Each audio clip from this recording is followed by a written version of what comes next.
conscious clothing conversation paired with real talk. I'm Sam, the healing hardware creator, and I'm hella hyped to get a little naked with you.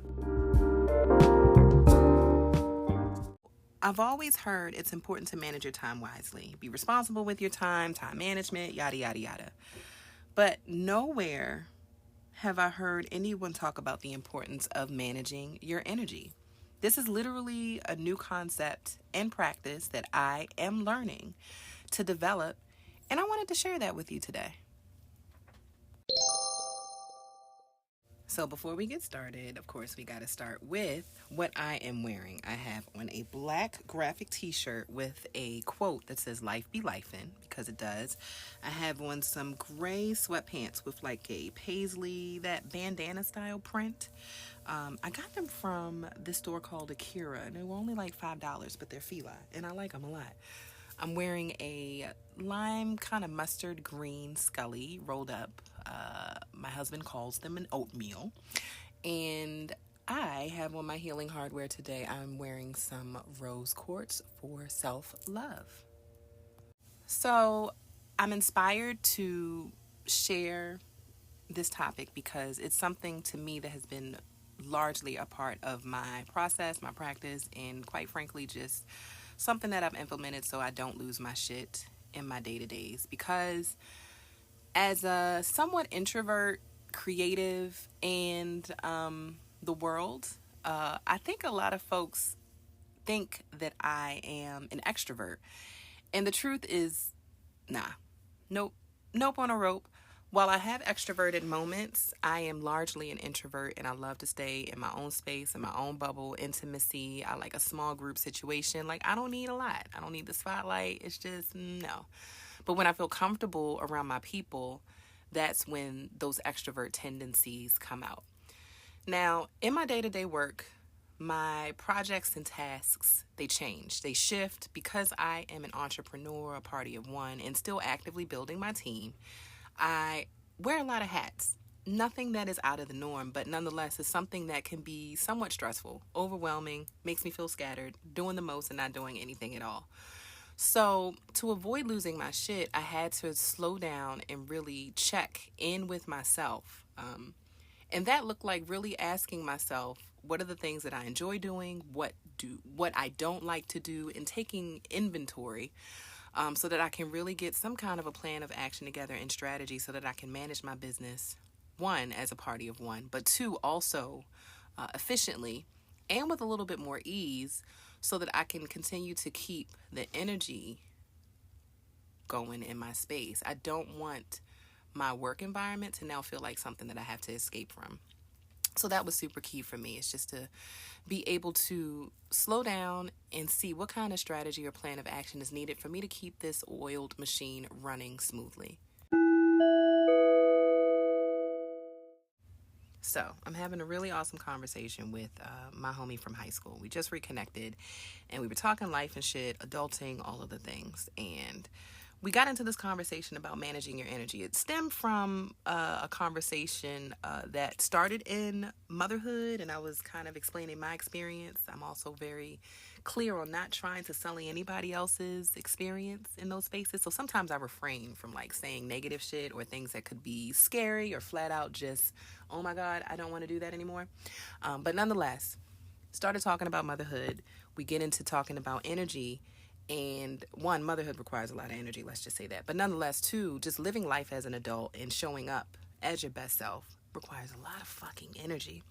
And I love the analogy that she used. She said she picked it up from an amazing human being. She said the person that she was talking to said, you know, getting up, getting dressed, that counts as one spoon. And literally looking at the tasks and things that you have to do throughout the day and putting them in the context of spoons. And only allowing yourself 5. So she said sometimes she just doesn't have enough spoons to do certain things. And I felt that shit with my whole heart. It's true. There's times that I make plans in advance and then the time rolls around and I'm just like, I don't feel like it. I don't know. Maybe it's the weather. Maybe it's me. Whatever it is, the energy is not there. And what I do not want to do is show up in spaces when my energy is already depleted and try to squeeze out a little bit of fumes and squeeze out a little dust. Like, no, that is no. I told y'all before, moist, juicy life. We are not doing dry vibes at all.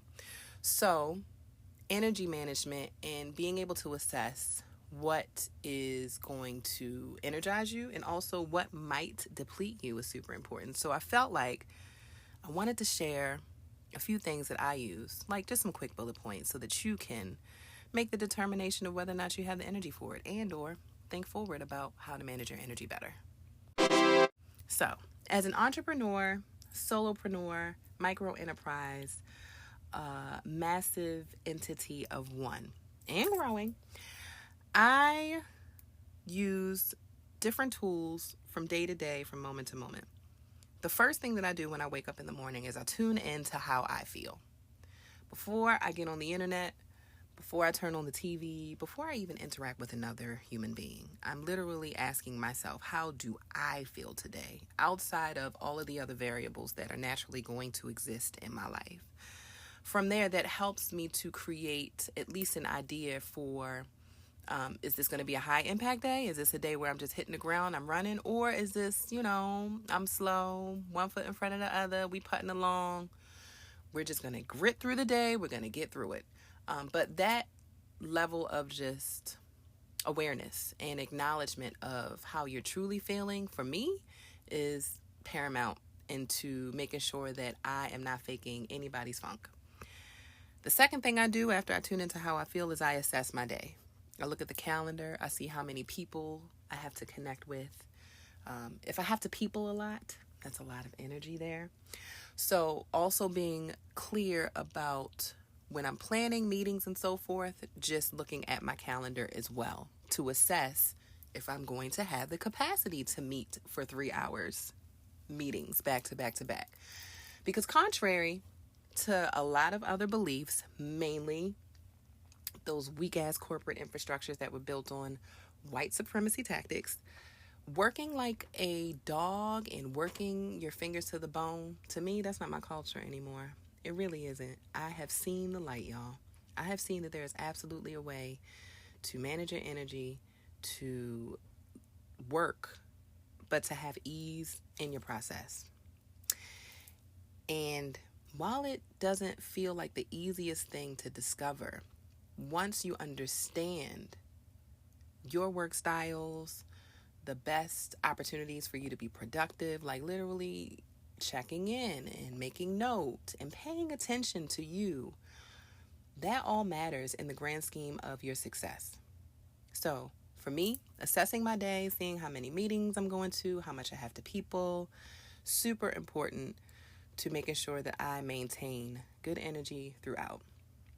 Lastly, I always make space to fall apart and be lazy. The universe is a mess, so I am not exempt from being a mess as well. And messy moments happen. It's important not to beat yourself up through that process as you recalibrate, rediscover, and get things back together. The shit happens. And falling apart is going to happen also. And not in the sense of losing your shit completely, going crazy, going mad. My hope is that you are taking the preventative measures because an ounce of prevention is worth a pound of cure. We don't want to get to Schitt's Creek without a paddle. So this is why I make space to fall apart. I literally plan time for myself. I plan time for me to focus in on specific projects. And as I focus in and schedule that time, I'm always clear on what that time is designated for. I feel like I had this skill set when I was younger, but dealing with other people who were, quote, more chill made me fall back because I felt like a fucking weirdo because I was so aggressive and eager to do things and be intentional. And in retrospect, I realized like, oh shit, girl, you've always been this way.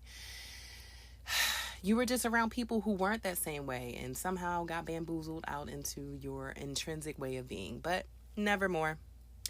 We are finding our way back. And I hope these tips help you. So make space in your calendar to fall apart and be lazy. Forward thinking in your planning always as you consider where you're going, where you're growing, and also what your capacity is.